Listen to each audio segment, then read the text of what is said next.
Hey, you're listening to the Coffee O'Clock podcast, the show that brings you joy and inspiration, with special guests from all around the world who have an amazing story and expertise to evolve your personal and professional life. I am your host, Burcu Onaranel, the founder of Joy Marketing and Coaching.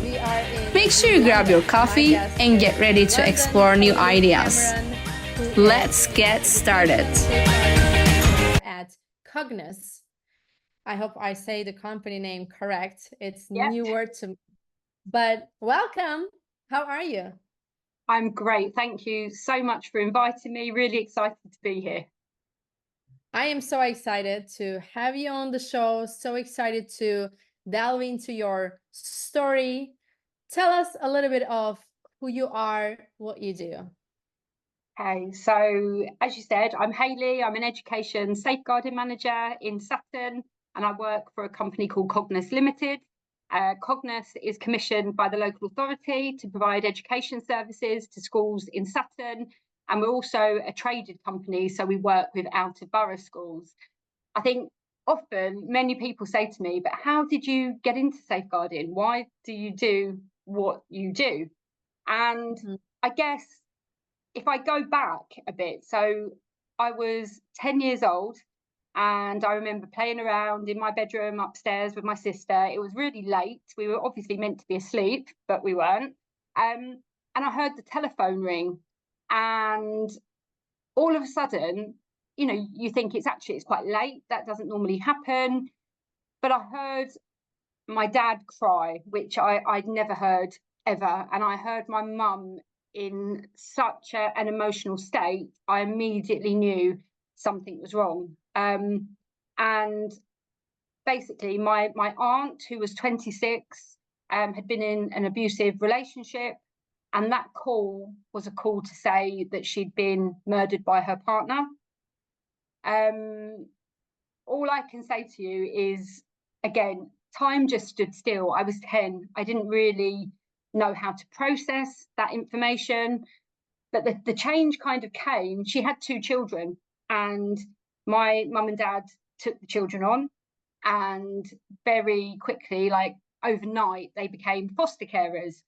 Now I became the fixer, I guess. I wanted to try and make up for what had happened.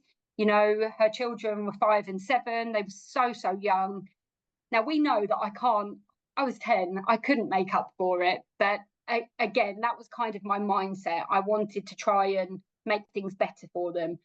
And I guess when they went through school, they were always kind of labelled, if you like. They kept saying, oh, they're not listening, they're not concentrating. There were lots of different issues. There was no real awareness of trauma, and they really struggled. It wasn't until they were a lot older that they got the diagnosis and the support that they needed. But I guess at that moment, I thought, actually, I'm going to be a teacher and I'm going to fix the world. You know, that's the idea that I had. So I went into teaching and I absolutely loved it, especially the pastoral side and building those relationships. I was a safeguarding lead, so worked a lot in child protection and safeguarding. And then I guess the next turning point for me was in 2013. So I was a designated safeguarding lead at a school in Sutton where a child was tragically murdered by her dad during the October half term.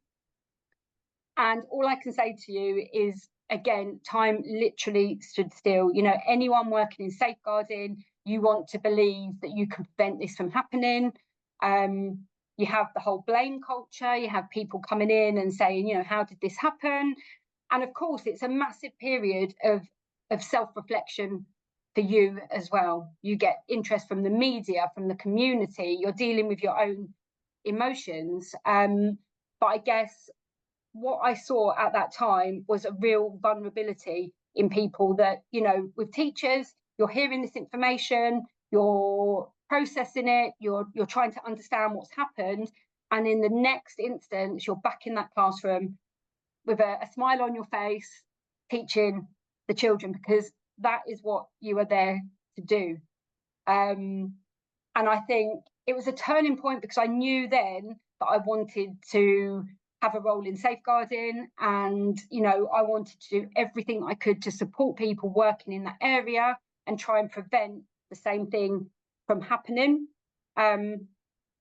Not an easy kind of task, but that was in my mindset. That's why I wanted to do what I do today. And I guess I'm now an education safeguarding manager in Sutton, and I support the primary schools, secondary schools, colleges and early years in meeting their statutory safeguarding requirements. But a big thing for me is for them to recognise that they're human first, and it can be really heavy dealing with these things on a day-to-day basis. It's really important that you get to validate those feelings and you have a support network around you. It isn't a sense of vulnerability or weakness in terms of your job.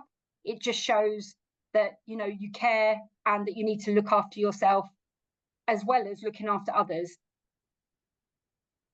Wow, Hayley, I just want to take a moment to really feel what you have said. It's very, very tough task, like you mentioned. What you went through, what you were doing and still doing is very precious work and very important. I am curious, when was the time you, of course, like at 10 years old, you couldn't really understand what was going on, but when was the time when you really understood what had happened and started digesting it? And how did you deal with those emotions? I think so. From being 10, I think I was very lucky, had a very supportive family around me. Again, it was the first time that we'd ever had to deal with anything like that before. You see it in the news, you read it in the newspapers, but to really understand the impact. And I would say that it took a number of years. And I think there are still parts that you process as you go on. And if we look, so that was 34 years ago. And it seems almost incredible because there's almost a realization that, my aunt was incredible, absolutely incredible. She had her challenges. But as I said, we were very, very close. So I think it takes years. It takes absolutely years. And I think people can say to you, okay, it's been 3 years, it's been 4 years, it must be getting easier. And a lot of people say that. And I know they're coming from a good place.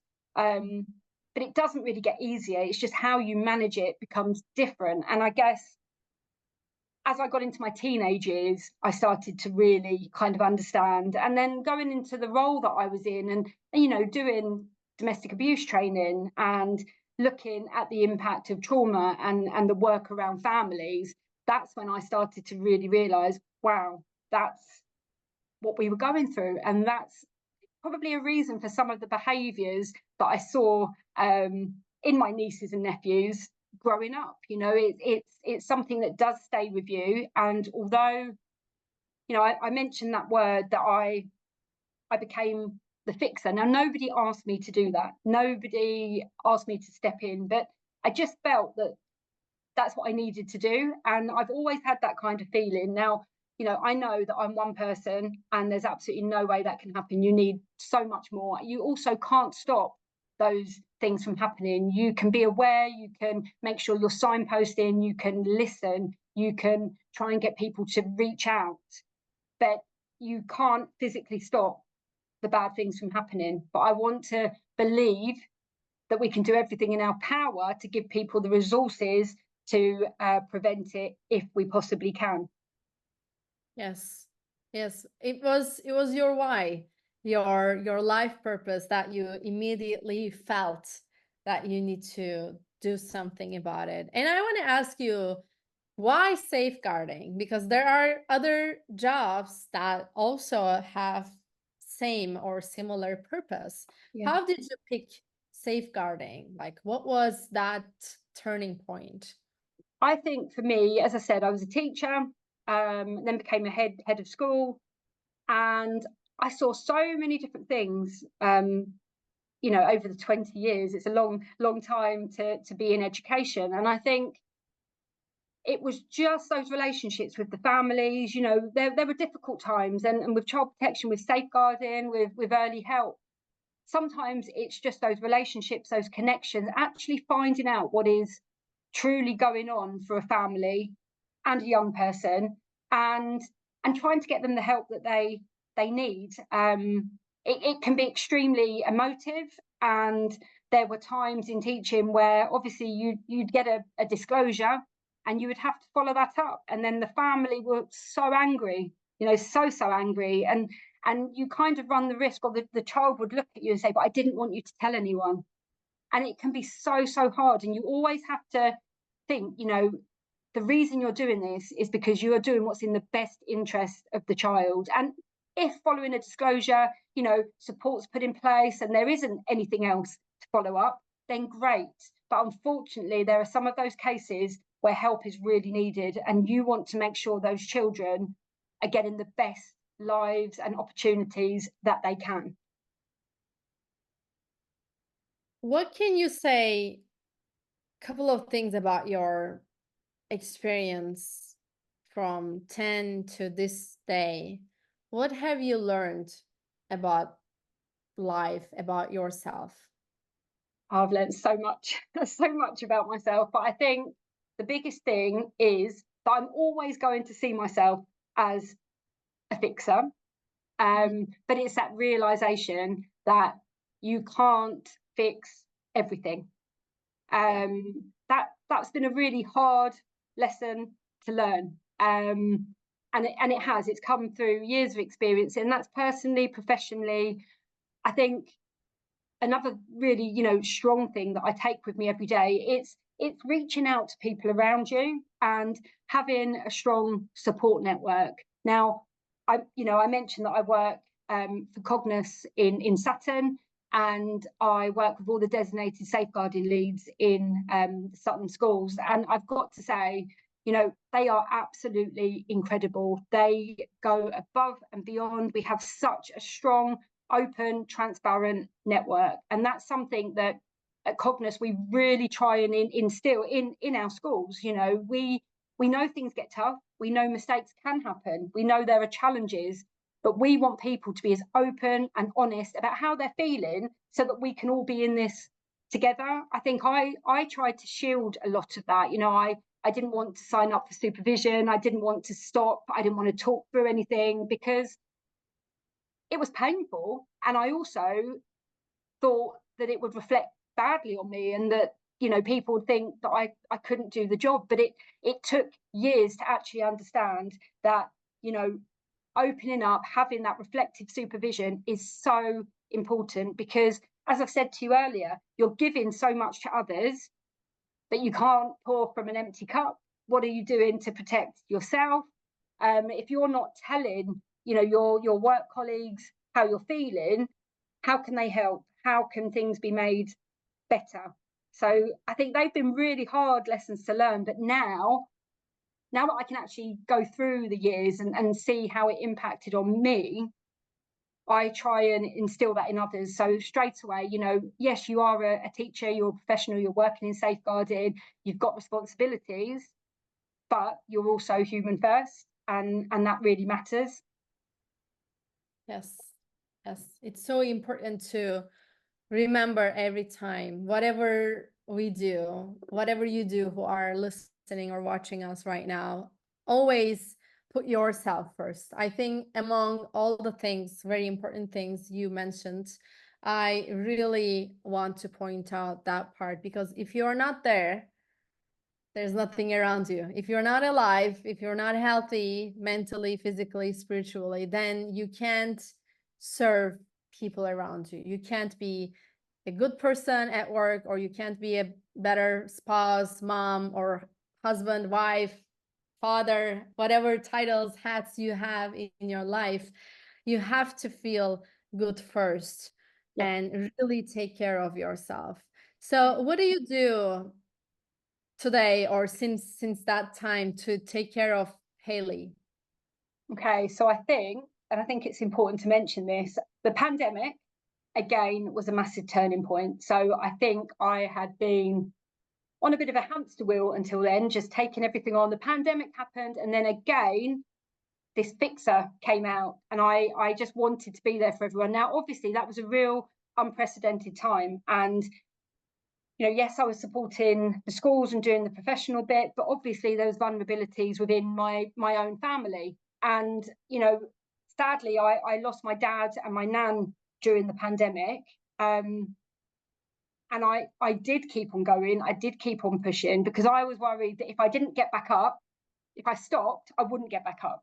So my way of dealing with it was just keep going, help everyone, do this, but what I realize, 3 years on, I wasn't giving myself time to process what had happened.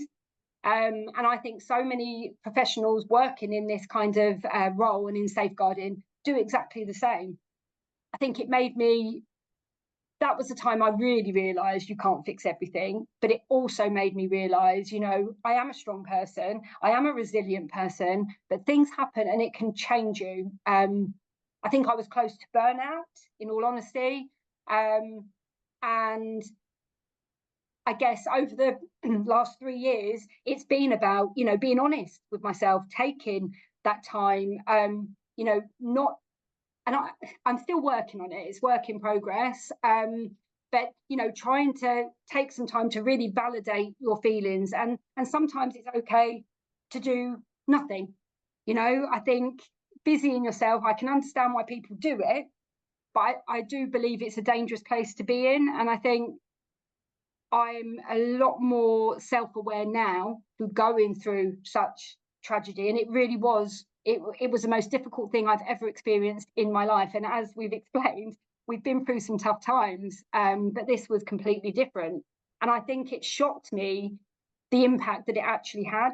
And I think that was because it felt completely out of my control, and there was nothing I could do to stop it. And I could also see the devastating impact on those closest to me, and they're the people that you always want to feel that you can protect.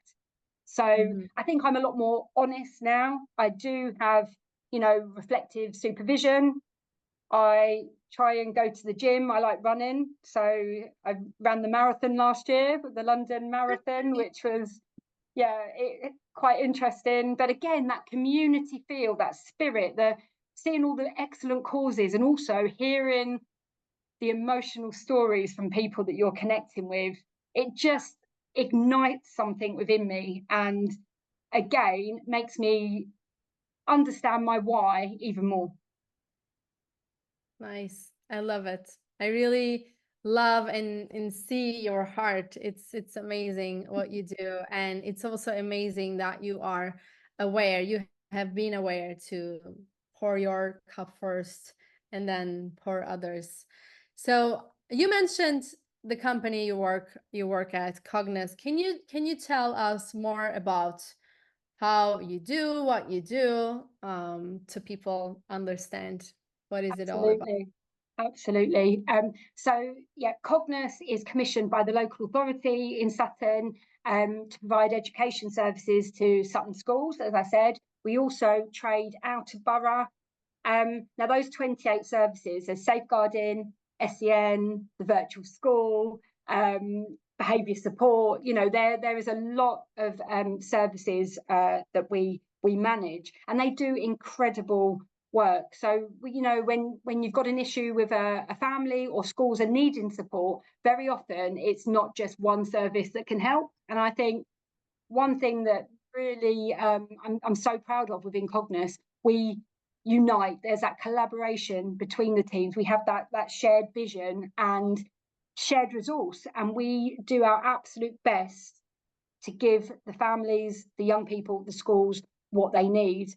I think we are extremely lucky. As I said, we're encouraged to share our feelings, talk about things, reach out to one another. So where I said before, it's not just on one person. I think Cognus it's invaluable. And if anyone hasn't, heard of Cognus, have a look at the website, see what we do, and obviously get in touch. Even if it's just for a conversation, we'd be more than happy to support. Thank you. And yes, I will share the links under this episode so that people can see and reach out. What are some other things you do, and maybe share more what you offer to the community?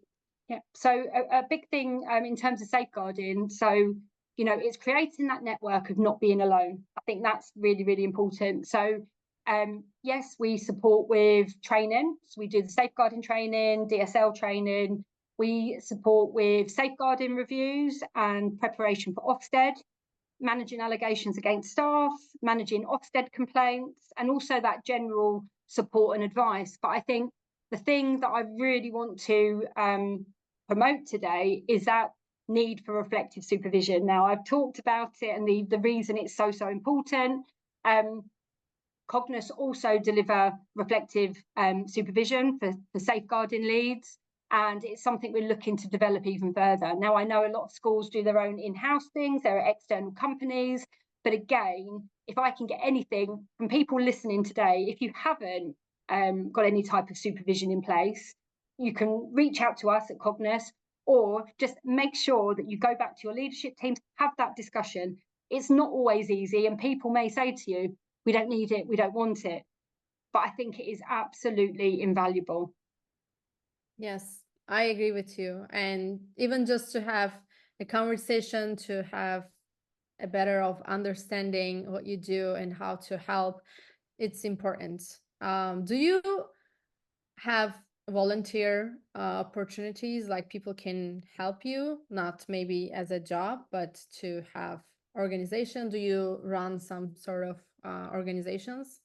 So we do have things like work experience and different avenues like that. And I think the thing, obviously with Cognus, we've got our managing director who encourages people to get in touch. We want to build that communication and our offer and collaborate. So I think that's another option. And when you share the links later, you'll see the contact details on there, but we're always open for a discussion. If it means improving the lives of children or families, we're definitely up for a conversation. Nice. You heard it, people. Reach out to Cognus, reach out to Hayley, and find out how you can be a part of it, or how you can understand better what they do, why they do. And Hayley, if you want to leave our people with one sentence, what would you tell to our audience today? I think I would say, never underestimate the difference you can make to the life of a child. That's the biggest thing. And linking into that, I know it's more than one sentence, but you can't pour from an empty cup. Reach out to your network. There are people going through exactly what you're going through. They can offer support and advice. I guess as well, actually, this would be a good point just to mention, when I talked about the child death in the school that I was working in, we obviously realised, you can't change what's happened in the past, but we wanted to support people going forward. So the Sutton LSCP, so the local Safeguarding Children Partnership, put together a toolkit. So there's an animation and then a toolkit, which again is all about learning from child safeguarding practice reviews. Unfortunately, you turn on the TV, you look in the newspapers, and you hear tragedies like this happening again and again. And I think often the learning remains the same, and that can be really hard to digest. So we put together the toolkit, which is free for anyone to access. It's used locally, nationally. It's got some e-learning on there as well, because often people say to you, but what do you do with the learning? How have you learned from this event? This is something, we don't dilute what's happened. And I think what's unique about the toolkit is it's based on 10 real life scenarios. So there's case studies that you can work through, you can share in your teams. And it talks about, what went well, what could be even better. And as I said, it's also got the e-learning module. So if anyone could take away anything from there, please take some time to have a look at the toolkit as well and use it, knowing the context of where it's come from and how it's been developed. Beautiful. Thank you so much for sharing. And that link will be also under our show. Please check all the links. And Hayley, if people want to reach out to you personally, how they can find you? If you're sharing the links to the Cognus website, so my details are on there under the safeguarding page. Yeah, be happy to connect, happy for a conversation. And just again, thank you for the opportunity. Thank you for sharing this, such an amazing topic, really heartwarming. And we need more people like you in the world to make a better place. So thank you for doing what you're doing. And thank you for coming today and sharing your why and wisdom. Thank you for everyone who listened to us. Thank you. Thank you so much for listening. I hope you enjoyed this episode and now you can apply it to your life. If you did enjoy it, please subscribe to the Coffee O'Clock podcast on Apple and leave us a review. I would love to hear your thoughts. And if you feel like someone needs to listen to this episode, share it on your social media or text the link to that person to make an impact in their life. Be sure to tune in every Monday for new episodes. You can also watch the episodes and find more inspiration on my Instagram, which is at JOYYBURCU. Until next time, make sure to spend some time with you and stay with joy.